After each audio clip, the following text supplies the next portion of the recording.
Hey friends, this is Michael Bohm with Youth Apologetics Training. Today we're going to keep going on this series about the ancient astronaut theory. Today we're going to finish off just a couple more notable names in the channeling business of channeling extraterrestrial type beings or ascended masters. No big deal, right? Just a little bit of familiar spirits or something like that.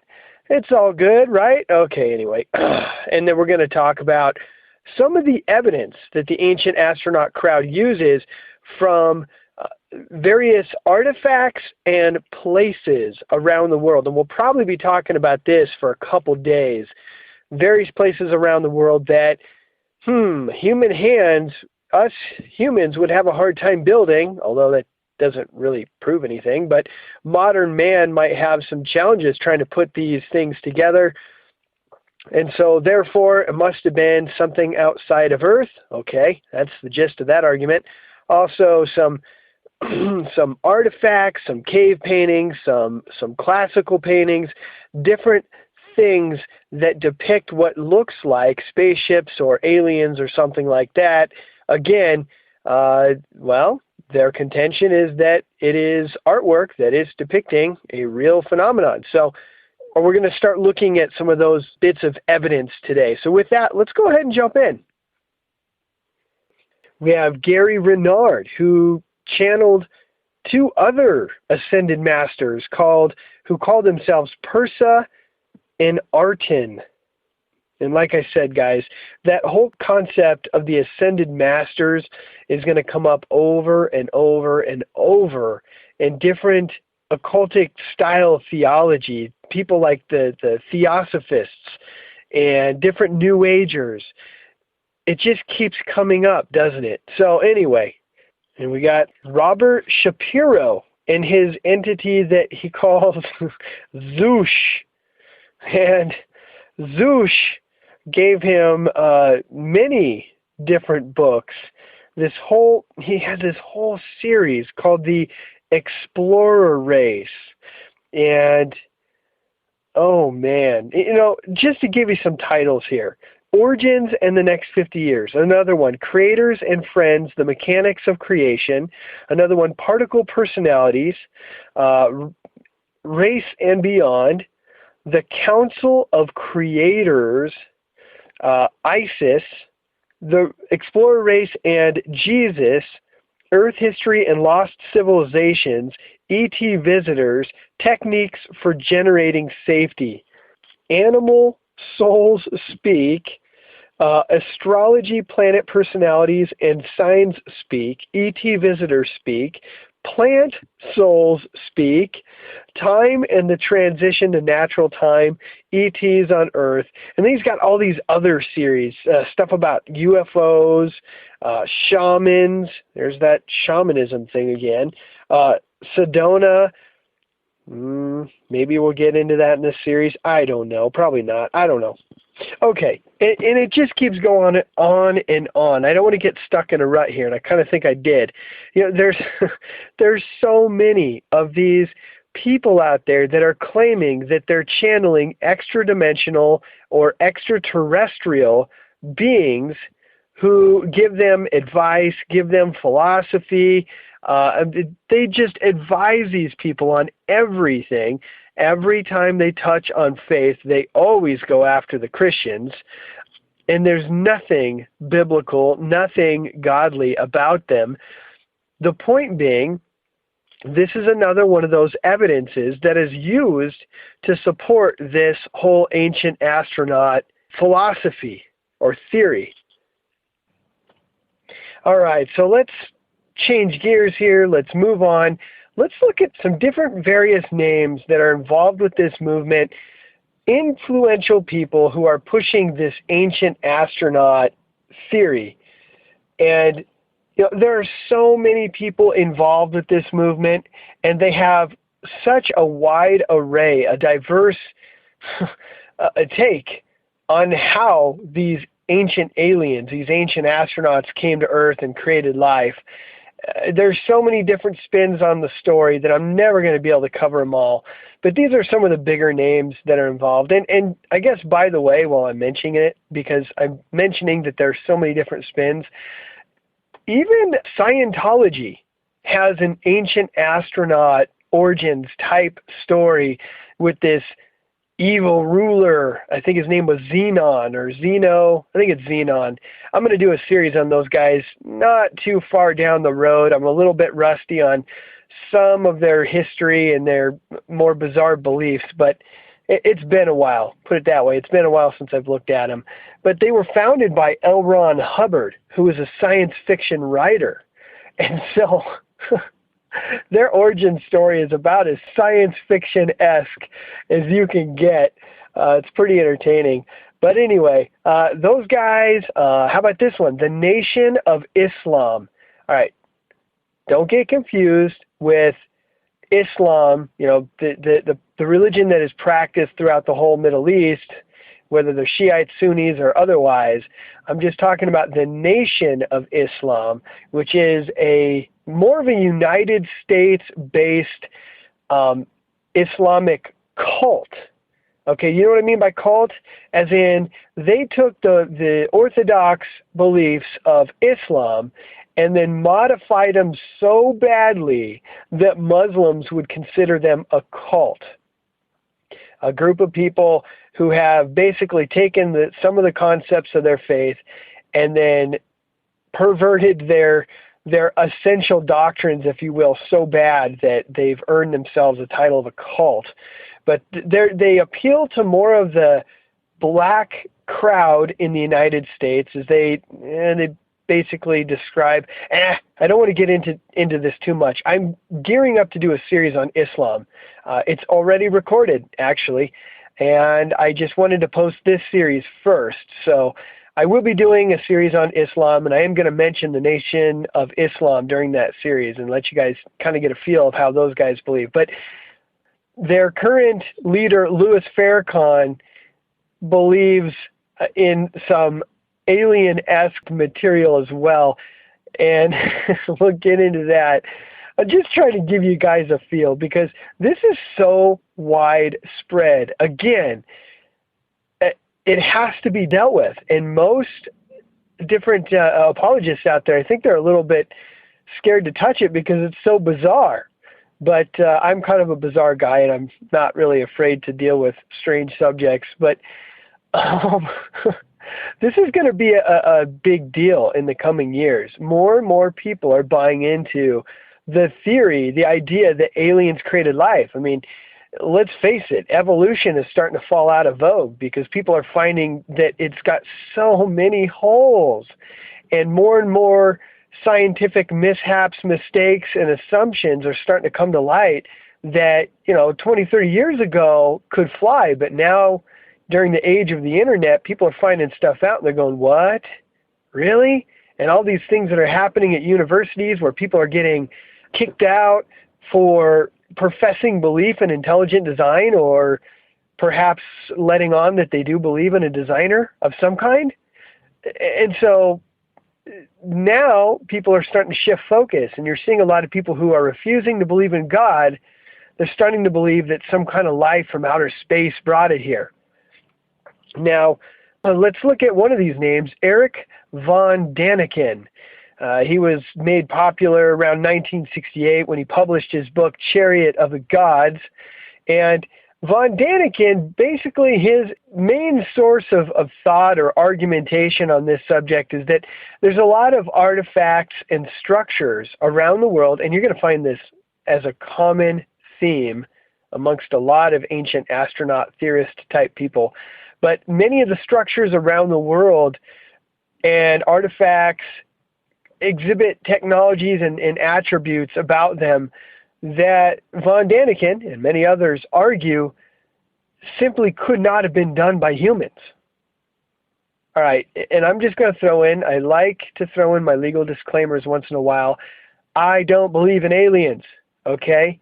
In fact, a lot of the evidence that they put forth, these different crowds, some of it holds water, Some of it's somewhat compelling, and others of it you're like, you got to be kidding me. You are stretching the truth like crazy. But there are some sites, some things, artifacts that have been found that, yes, they boggle the modern mind. We're looking at it and we're going, how in the world did they pull that off? For example, the Nazca lines. Have you heard about those guys? These huge drawings in Peru. They're like raised mounds that go on for long distances, and these lines actually draw pictures. Here's the deal, guys. You cannot see these pictures from the ground.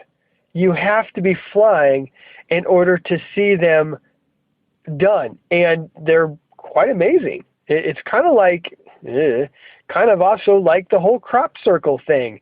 It's like from the ground, it's not very impressive. Yeah, and there's a bunch of corn laying down on the ground. It's all kind of woven together in a weird pattern, and it's a little bit radioactive, but whatever.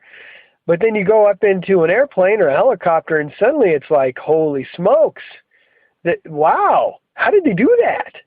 Well, there was a bunch of drunk college kids with some boards and some strings, or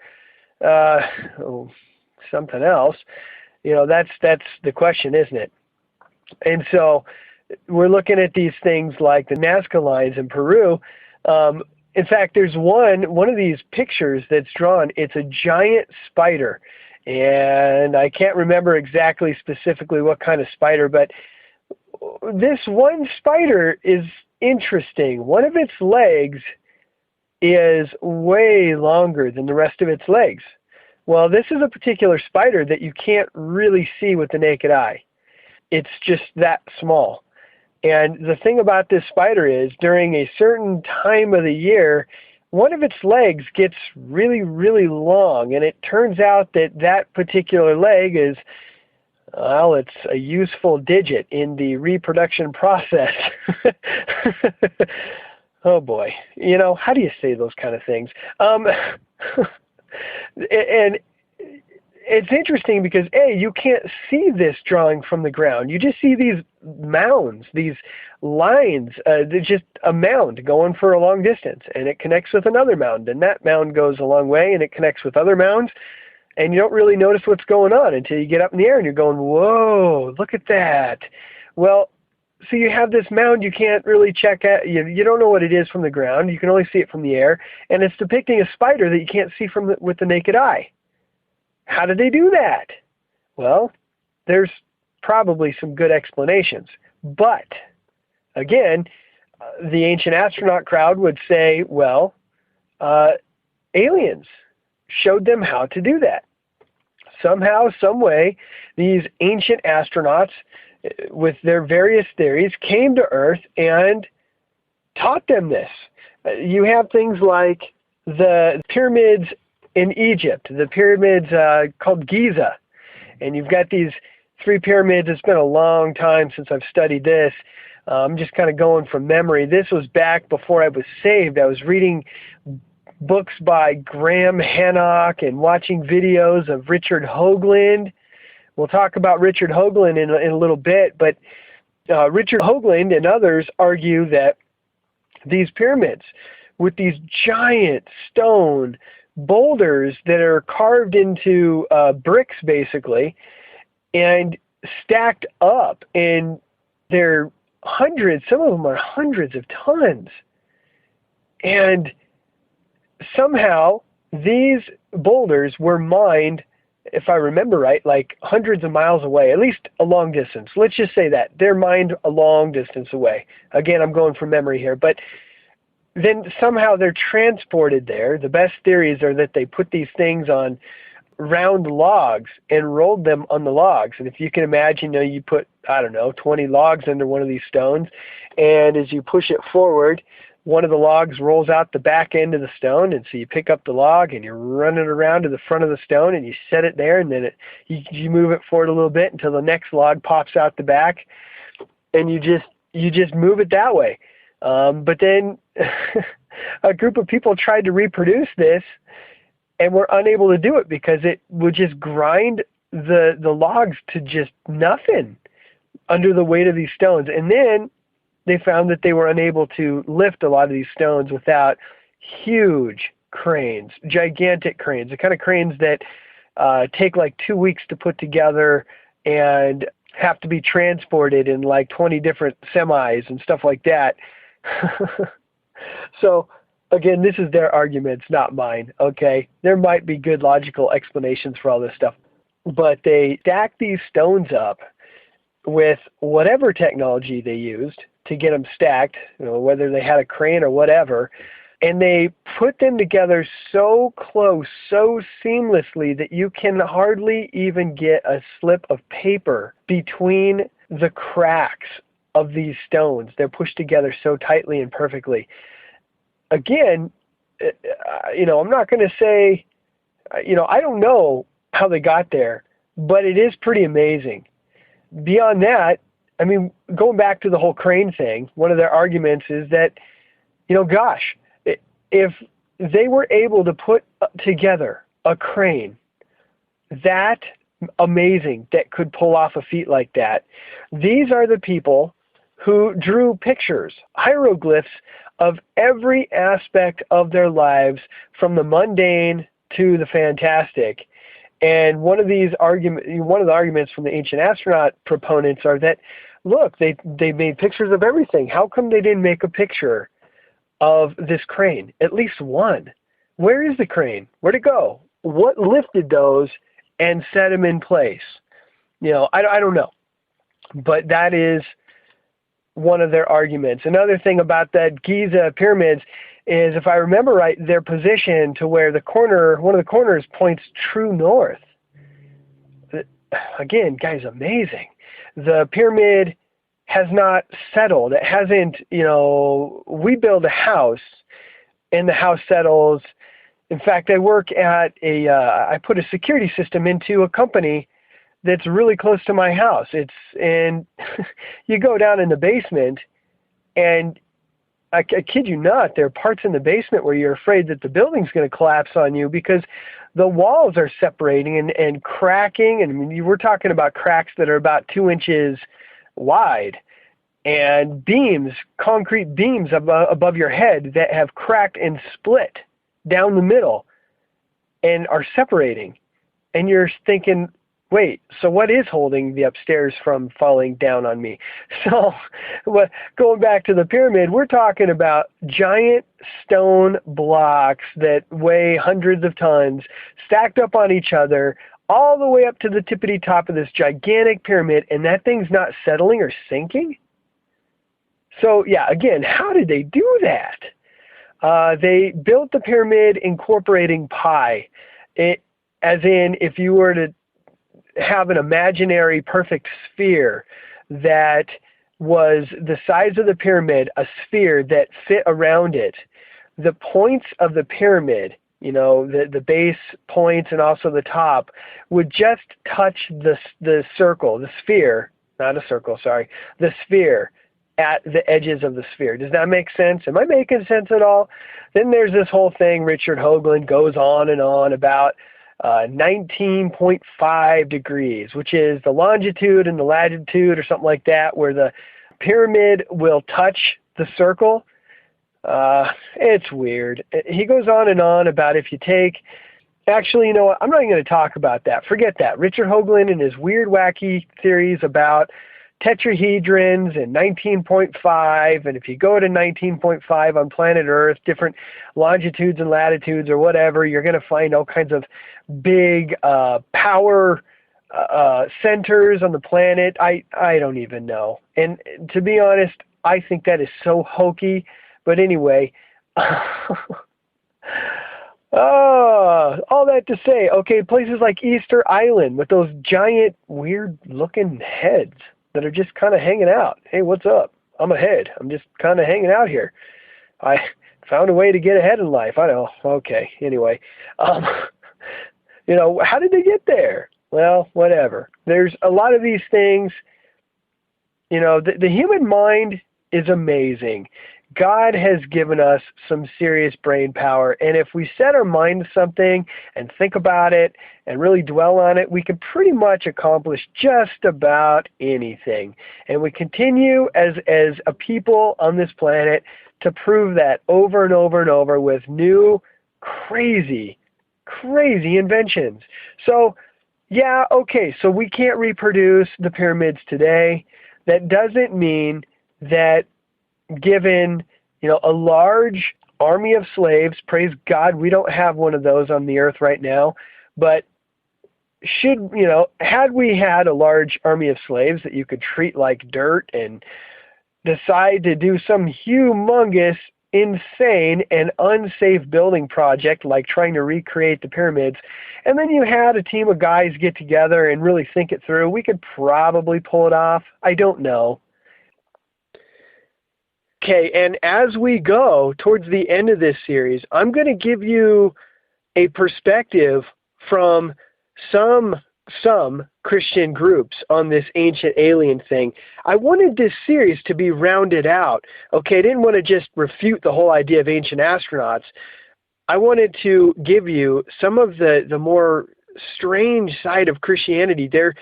Okay, look, I'm not going to shoot these guys down. I'm not going to insult them.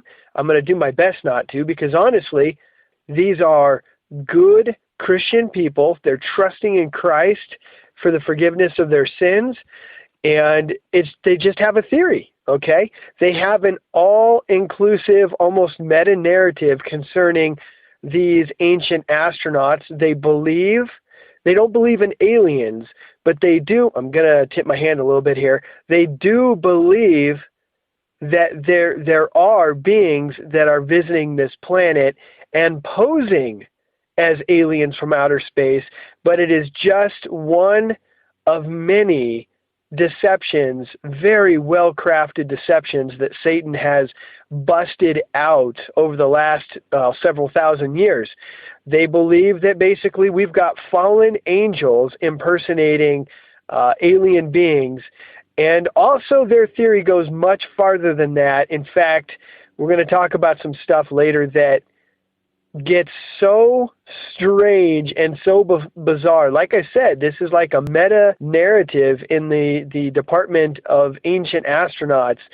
So they're going to bring in the channeling phenomenon, like I already mentioned. They're going to bring in the abductions. They're going to talk about things like sleep paralysis and people getting visited by these alien beings at night. Okay, it's going to get strange. But again, some of the strange stuff, oh boy, some of it gets extremely hard to swallow. And I tend to distance myself from these theories, but I still can't help but listen to some of the various podcasts out there just so I understand what they believe and kind of keep a pulse on that movement a little bit. And no, again, I'm not going to shoot them down. I'm not going to insult them. I'm not going to take their side either. I'm just going to report what they're saying as best as I can. Forgive me if I get some things goofed up, and let you know what they're saying. Guys, I'm not going to discount the idea that perhaps there is a great deception coming and that might actually be it. That's exactly what these guys believe, is that this might very well be the great deception. That's it for today. Come out to the website, youthapologeticstraining.com, and there you can leave comments and questions. I do want to talk to you guys. You can also catch me on Facebook, Google+, and Twitter. And with that, I love you guys, and I'll see you tomorrow.